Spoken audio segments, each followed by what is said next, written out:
നമസ്കാരം. ടോഷ്മാസ് കിച്ചൻ്റെ പുതിയൊരു എപ്പിസോഡിലേക്ക് എല്ലാവർക്കും സ്വാഗതം. ഞാൻ ടോഷ്മ.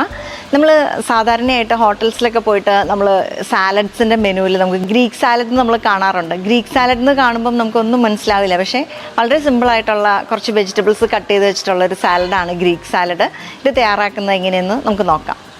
ഈ ഗ്രീക്ക് സാലഡ് തയ്യാറാക്കാനായിട്ട് നമ്മൾ കുറച്ച് സവോള അല്ലെങ്കിൽ ചുമന്നുള്ളി, ഇതൊരു ചുമന്നുള്ളി എടുത്തേക്കുന്നത്, കൊത്തി അരിയുക. പിന്നെ ഇത് ചെറിയ ടൊമാറ്റോ ഞാൻ എടുത്തേക്കുന്നത്, അതും ചെറുതായിട്ട് അരിയുക.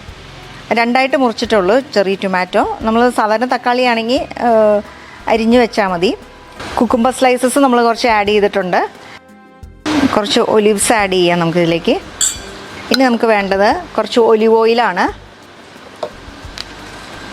ഒലിവ് ഓയിൽ ചേർക്കാം. നമുക്ക് 1 ടേബിൾ സ്പൂണൊക്കെ ചേർത്താൽ മതി. ഇനി നമുക്ക് കുറച്ച്, ഇത് ലൈം ജ്യൂസാണ്, ഇത് നാരങ്ങയുടെ നീരാണ്, ഇതൊരു ടീസ്പൂൺ ചേർത്തു. ഇനി കുറച്ച് ഉപ്പ് ചേർക്കണം.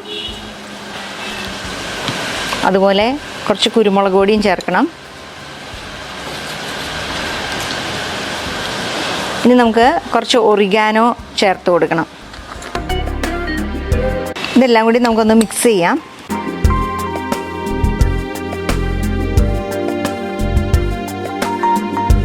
ഇനി നമുക്കിതൊരു സെർവിങ് ഡിഷിലേക്ക് നമുക്കിതൊന്ന് അറേഞ്ച് ചെയ്ത് വയ്ക്കാം.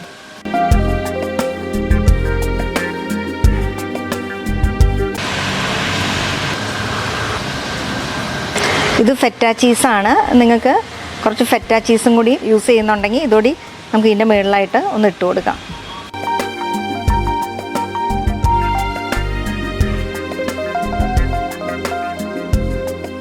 ഞാനിത് തയ്യാറാക്കിയത് ഗ്രീക്ക് സാലഡാണ്. ഇത് വളരെ സിമ്പിളായിട്ട് തയ്യാറാക്കാവുന്നതേ ഉള്ളൂ. എപ്പോഴും നമ്മുടെ വീട്ടിൽ കാണും സാലഡ് കുക്കുംബറും അതുപോലെ തക്കാളിയും സവോളയൊക്കെ. ഇതെല്ലാം വെച്ചിട്ട് കുറച്ച് ഒലിവ് ഓയിലും ഉപ്പും കുരുമുളക് പൊടിയും എല്ലാം ചേർത്ത് നമ്മൾ തയ്യാറാക്കുന്ന സാലഡാണ്. നാരങ്ങാനീരും എല്ലാം ഒലിവ്സും ഒക്കെ ചേർത്തിട്ട് തയ്യാറാക്കുന്നതാണ്. തീർച്ചയായിട്ടും വീടുകളിൽ ട്രൈ ചെയ്ത് നോക്കണം. ഈ സമ്മർ സീസണിലൊക്കെ കൂടുതൽ സാലഡ്സും അതുപോലെ ജ്യൂസൊക്കെ കഴിക്കുന്നത് വളരെ നല്ലതാണ്. അപ്പം സാലഡ്സ് നമുക്ക് കുറച്ച് ഉപ്പും പുളിയും എരിവും ഒക്കെ ഉണ്ടെങ്കിൽ നമുക്ക് കുറച്ചുകൂടി കഴിക്കാനായിട്ട് ഇൻട്രസ്റ്റ് തോന്നും. അല്ലാതെ വെജിറ്റബിൾസ് കഴിക്കാനായിട്ട് മടിയാണല്ലോ പലർക്കും. അപ്പം ഇങ്ങനെ ഗ്രീക്ക് സാലഡൊക്കെ തയ്യാറാക്കി കൊടുത്താൽ എല്ലാവർക്കും വെജിറ്റബിൾസൊക്കെ കഴിക്കാൻ ഇഷ്ടമായിരിക്കും. തീർച്ചയായിട്ടും വീട്ടിൽ ഈ റെസിപ്പി ട്രൈ ചെയ്ത് നോക്കണം. മറ്റൊരു നല്ല റെസിപ്പിയുമായി അടുത്ത എപ്പിസോഡിൽ നമുക്ക് വീണ്ടും കാണാം.